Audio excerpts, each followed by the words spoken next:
Yeshaya, chapitre 5. Je chanterai maintenant pour mon bien-aimé le cantique de mon bien-aimé sur sa vigne. La vigne de mon bien-aimé était devenue l'enfant de la corne fertile.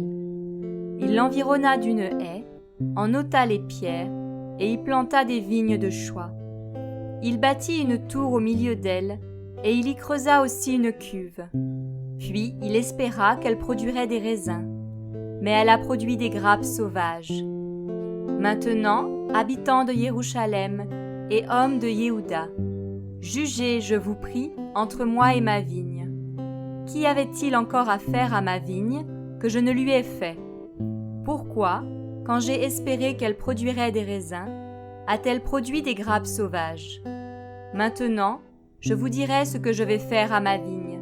J'enlèverai sa haie pour qu'elle soit brûlée. Je ferai une brèche dans sa clôture pour qu'elle soit piétinée. J'en ferai une ruine. Elle ne sera plus taillée, ni cultivée. Les ronces et les épines y croîtront, et je donnerai mes ordres aux nuages afin qu'ils ne laissent plus tomber de pluie sur elle. Or, la maison d'Israël est la vigne de Yahweh Tsevaout, et les hommes de Yehuda sont la plante de ses délices. Il avait espéré de la droiture, et voici l'effusion de sang. De la justice, et voici des cris de détresse. Malheur à ceux qui ajoutent maison à maison, et qui joignent champ à champ, jusqu'à ce qu'il n'y ait plus d'espace, et qu'ils habitent seuls au milieu de la terre. Yahweh Tsevaout a dit à mes oreilles, en vérité, beaucoup de maisons, quoique grandes et belles, deviendront un objet d'épouvante sans habitants. Même 10 arpents de vigne ne produiront qu'un bat, et un homer de semences ne produira qu'un épha.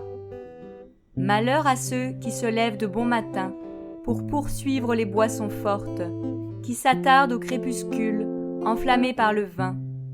La harpe et le luth, le tambourin, la flûte et le vin sont dans leur festin. Mais ils ne regardent pas l'œuvre de Yahweh, ils ne voient pas le travail de ses mains. C'est pourquoi mon peuple sera emmené captif, parce qu'il n'a pas de connaissance. Sa gloire, ce sont des hommes affamés, et sa multitude sera desséchée par la soif. C'est pourquoi le Sheol élargit son âme et ouvre sa bouche sans limite. Sa splendeur y descend, ainsi que sa foule, son tumulte et celui qui exulte. Les humains seront abattus, les hommes seront humiliés, et les yeux des hautains seront humiliés.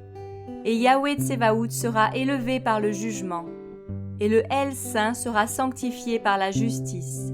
Les agneaux paîtront comme dans leur pâturage, et les étrangers dévoreront les désolations des hommes gras. Malheur à ceux qui tirent l'iniquité avec des cordes de vanité, et le péché avec les traits d'un chariot, et qui disent « Qu'il se hâte, qu'il fasse vite son œuvre, afin que nous la voyions.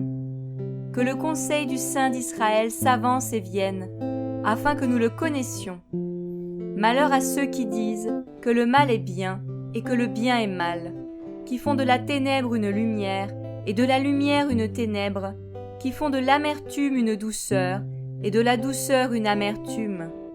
Malheur à ceux qui sont sages à leurs propres yeux et qui, en face d'eux-mêmes, se croient intelligents.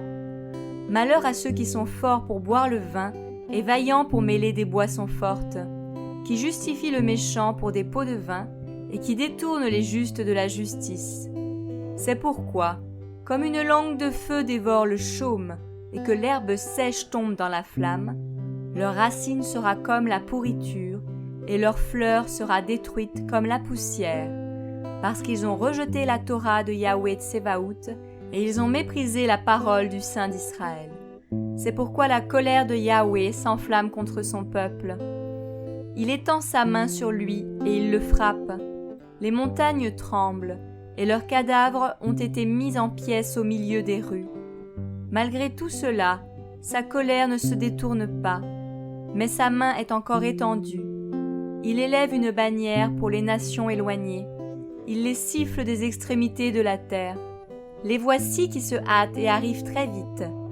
Personne n'est épuisé, personne ne chancelle, personne ne sommeille ni ne dort.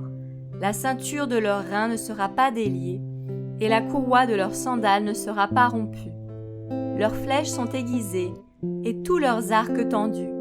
Les sabots de leurs chevaux ressemblent à des cailloux, et les roues de leurs chars à un vent d'orage. Leur rugissement est comme celui d'une lionne. Ils rugissent comme des lionceaux. Ils grondent et saisissent la proie. Ils l'emportent et personne ne vient à son secours.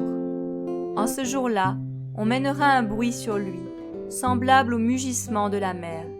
En regardant la terre, on ne verra que ténèbres et détresse, et la lumière sera obscurcie par les nuées.